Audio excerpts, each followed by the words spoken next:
Welcome. Thank you guys for coming and for being here.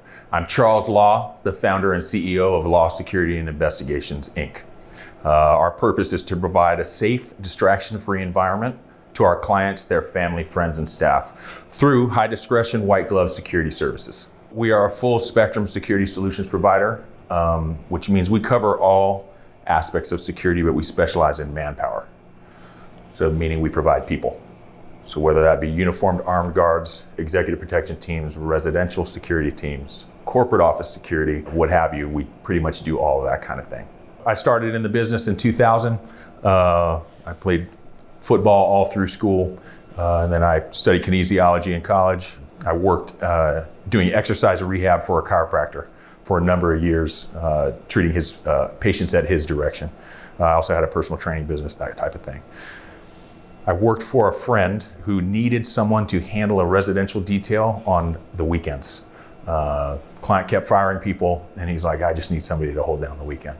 So I did that because I needed another job. I did well at it. I enjoyed the industry. Got all the private sector training I could get my hands on, made myself as valuable as possible, and I never really went without work.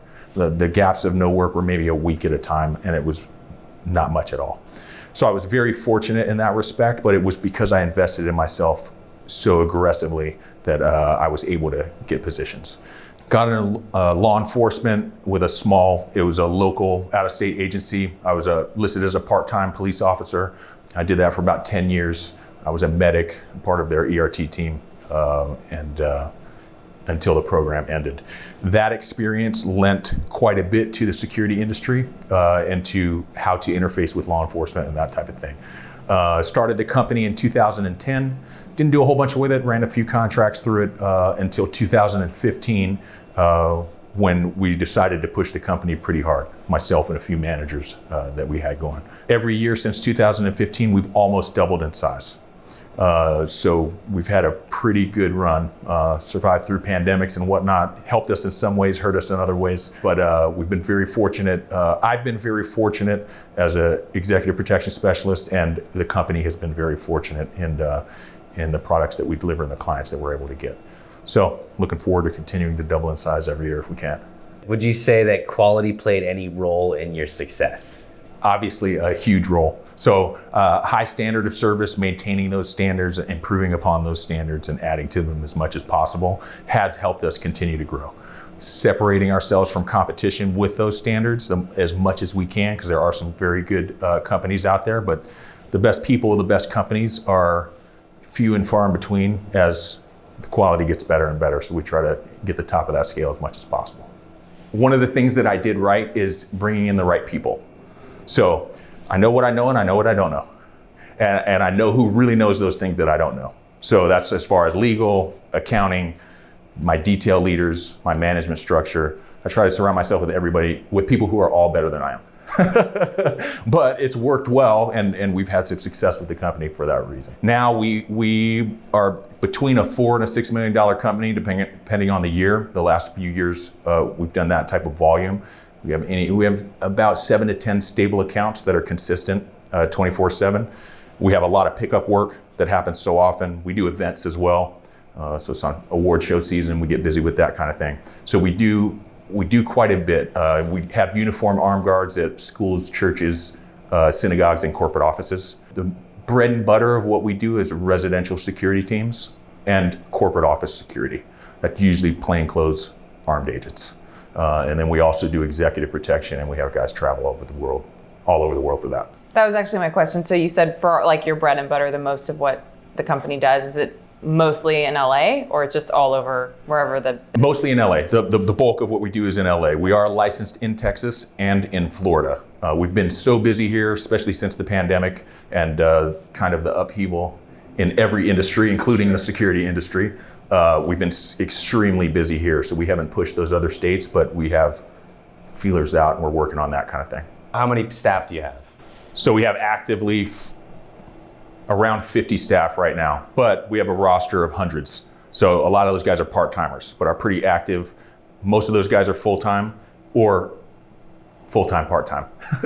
So we have 50 going at any time. And like I said, around 10 accounts. It's a good amount of traffic right now. We're managing it well, and we've streamlined everything and become efficient enough to have a lull, which is unusual in this market because everybody wants security. What that's doing is allowing us to expand, for example, Texas, Florida, and also in LA. LA is our prime market and where we want to grow. So the interest is to continue and double in size every year as much as is possible. How many team members do you have? So team members we have are around 6. So that counts our executive strata, sales, and management team. Right. So we have about 6 running there. And then, like I said, as far as agents go, we have about 50 running at any given time. And that expands and contracts depending on the workload.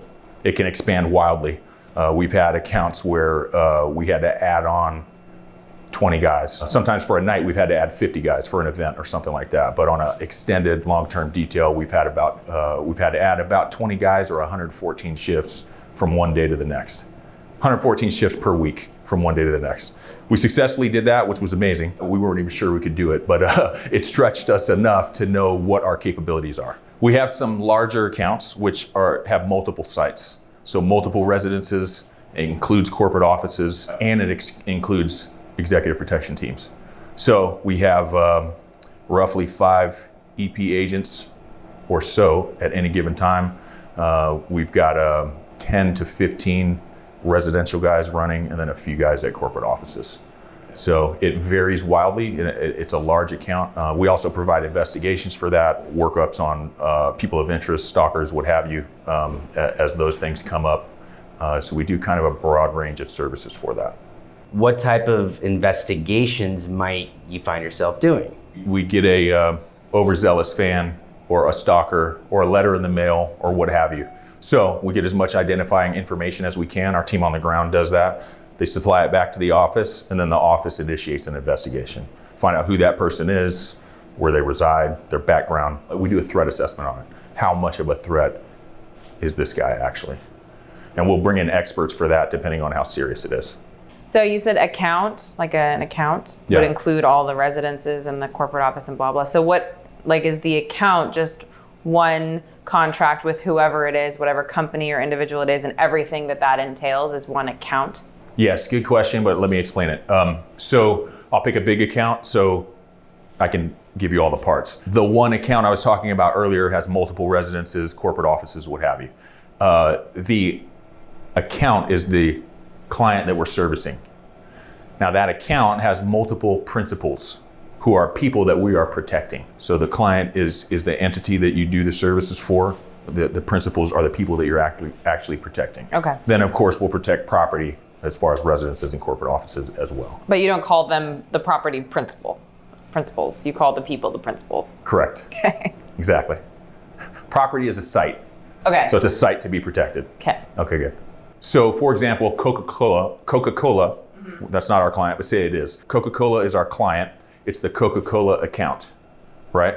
But we might work with their point of contact, who is the VP of security or the regional VP of security in the Southwest or something like that. So we may protect Coca-Cola's sites, right? Yeah. Okay, now that is the client. If they have a CEO or something that they want us to protect, that will be a principal. Right.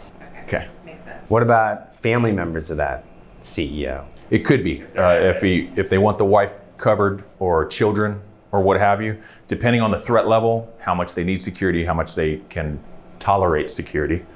Sometimes clients hate the idea of security and they don't want it around at all, even though they need it. Sometimes clients don't necessarily need it, but they want to have it around. So whatever's in the everything contract. varies. Exactly. Yeah. And then you asked about who the person is that you're talking to as part of the account? Yeah. That's a point of contact. Okay. So that's the person that we deal with in managing the account. For example, it could be an estate manager, it could be a business manager, it could be an assistant, or it can be all those things that you have to work with. So would the point of contact ever be a principal?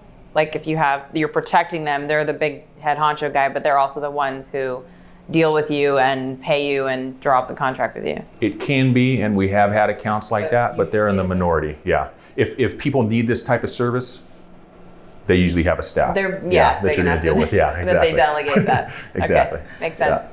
So that's the brief history of LSI and what it's doing now.